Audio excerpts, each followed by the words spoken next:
Nau mai hoki mai taku moko e. A lot of people don't realise New Zealand is a real hot spot. We've got 125 known species. It's more than the number of native land birds here. Ki te riu o Tipuna. People are still, out in the hills finding completely new species. Piri atu ai ki te uma o hine tu pari maunga toko ka. Hiki mai kake mai taku moko e. Kei moke moke ano au ki a koe. Kei moke moke ano au ki a koe. One day I was just climbing down a rock face and I happened to look into this crack and I saw something kind of glinting in there. I put my face closer and then what I did see was these eyes looking back at me. I was looking at them and they were looking at me right there. And so I was out there with my camera on that first morning and I just distinctly remember the moment of spotting my first Otago skinks. This beautiful animal lying out there in the morning sun on this schist rock ledge looking out over the basin. It was just stunning and I think just from that moment I just was hooked on our skinks.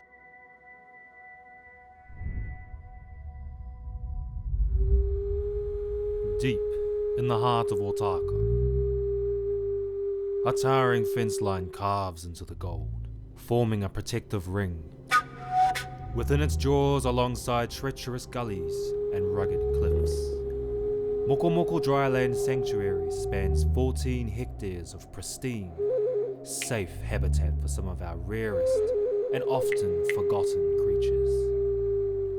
Well, I find it quite amazing now to realise that I spent so much of my life, about 3 decades or more, just knowing nothing about New Zealand's lizards. I loved conservation, I loved the outdoors, animals, but I just wasn't aware of them. And it was only when I was living in Alexandria and I was actually studying science communication through the University of Otago, and one of the papers required that I find an internship here in Alex with this local scientist. And the project that he had for me was to write, so I was then learning about the Otago drylands and learning about all these lizard species, and I was just blown away. I thought, well, how have I not known about these? We had Otago skinks and grand skink. I was just fascinated. Yeah, I reckon that's her. Oh, look at that. His mouth. Sort of like gagging. He's eating something. Oh, thank you. Now I can do the other side. No. The skink out on the rock just behind me there is one that I know. It's a golden coloured one, a beautiful big female. I call her Golden Mama because she's particularly golden on her back. And she seems to be a really reliable breeder because all these often we see these baby grand skinks appear in autumn all around this big tangle behind me of Malicitus and Mullumbeckia. I often find Golden Mama out basking.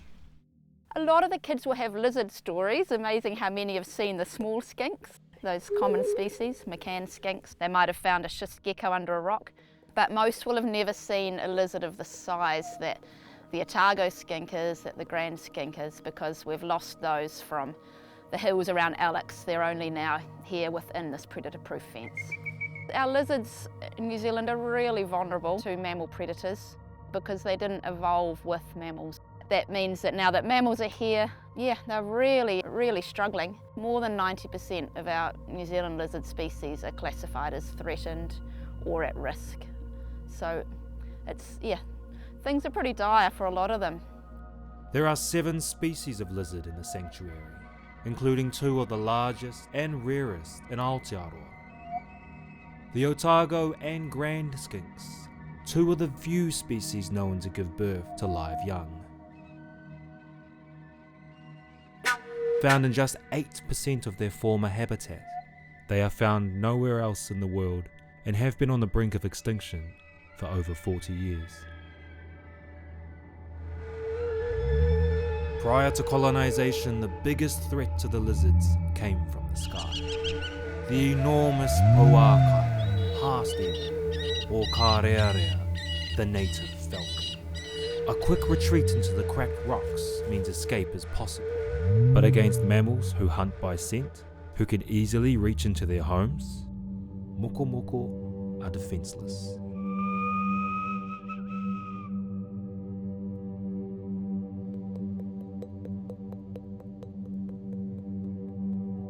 I spend too much time up here according to my wife.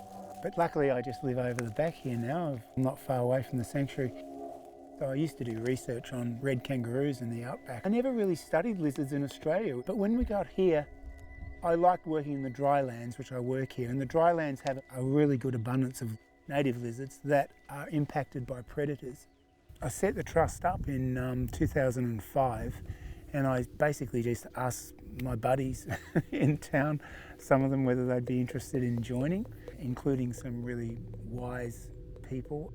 There's a woman with Ngāi. There is a local landholder here on this pastoral station, local GP, a lawyer, Anna and myself. Yeah, I came in when it all started getting quite exciting and fun looking for lizards. There'd been a lot of years, about 15 years of work had gone in before I got involved. So yeah, Grant leading the trust and the trustees, but also a lot of volunteers were involved in the early days. So I only know this from stories of these volunteers coming in here and having to cut away this 5 metre high briar bushes that were filling the gully and doing some of that early planting. And a lot of hard work went into the early years.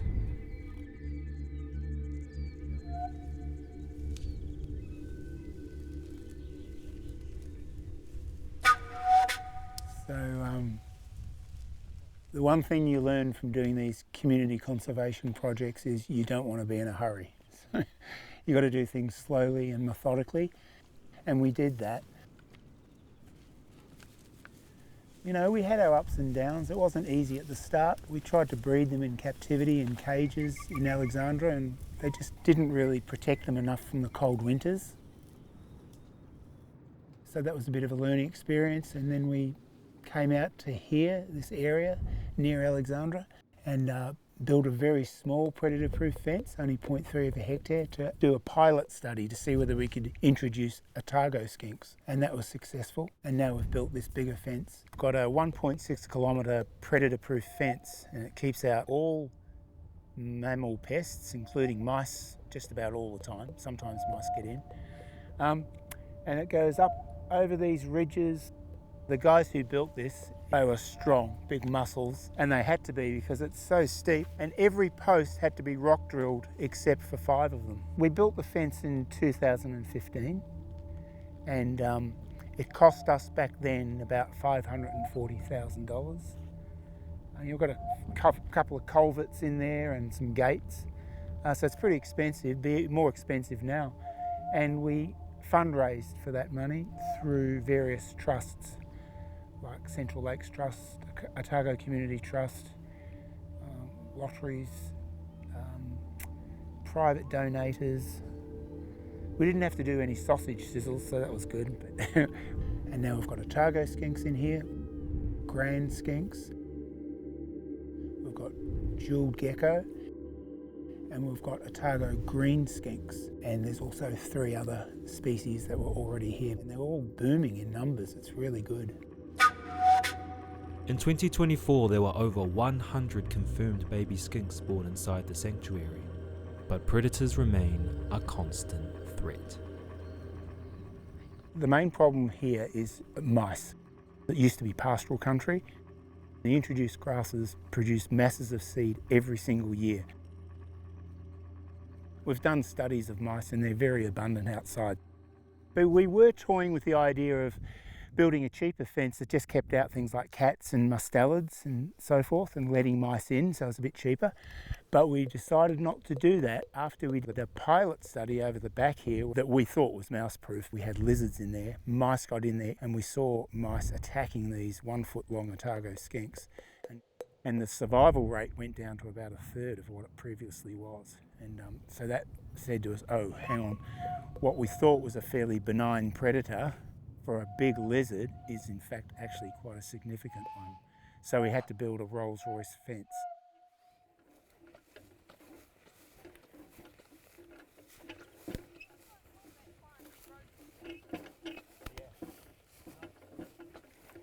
Alongside chicken traps for predator incursions, one of Anna and Grant's jobs is to scale the schist boulders and steep gullies to hunt the skinks out.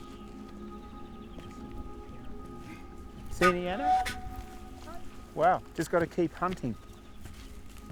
Now, Otago skinks are very what we call idiosyncratic. Their emergence behaviour is quite erratic. It's hard to predict.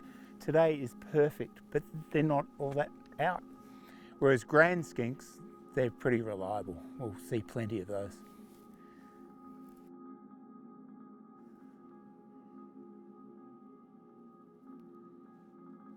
Okay, I've got one here.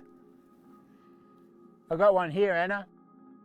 It's the one that I saw with Jessie. Oh, brilliant. It's in exactly the same spot. It's a nice one.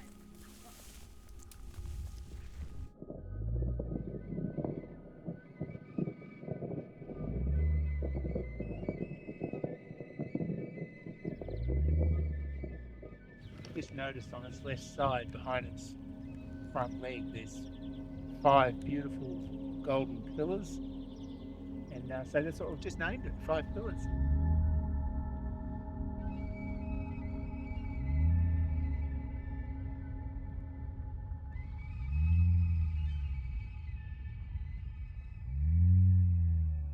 By taking photos of the skinks, a non-invasive record can be kept to monitor older lizards, as well as identify any new individuals, helping researchers keep track of the population.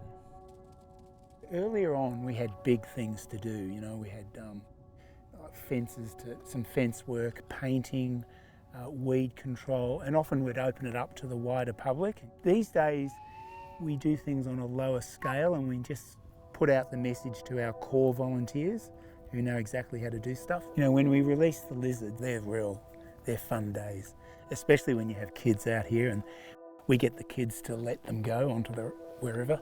They're really great days. If you look at it globally, New Zealand the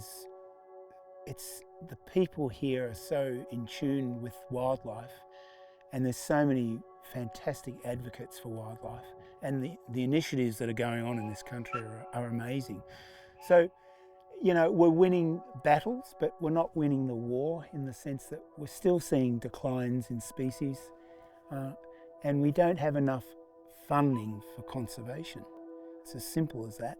The thing that surprised me the most about this project is the people, how people are coming out of the woodwork and wanting to help, because we haven't really had any community conservation projects here before, but now there are others like the Hayata Trust, which is about propagating native plants and spreading them around the countryside. And so things are starting to happen, which is really cool.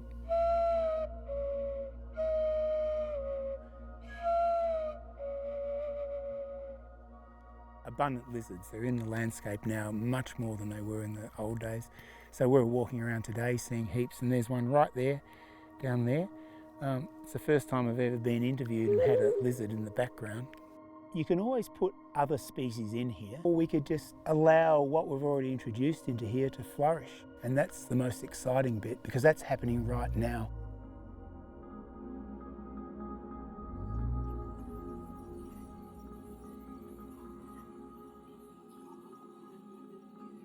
To be involved in a project in your backyard with people of your community, doing something positive and seeing some of this biodiversity recover. It's incredibly rewarding.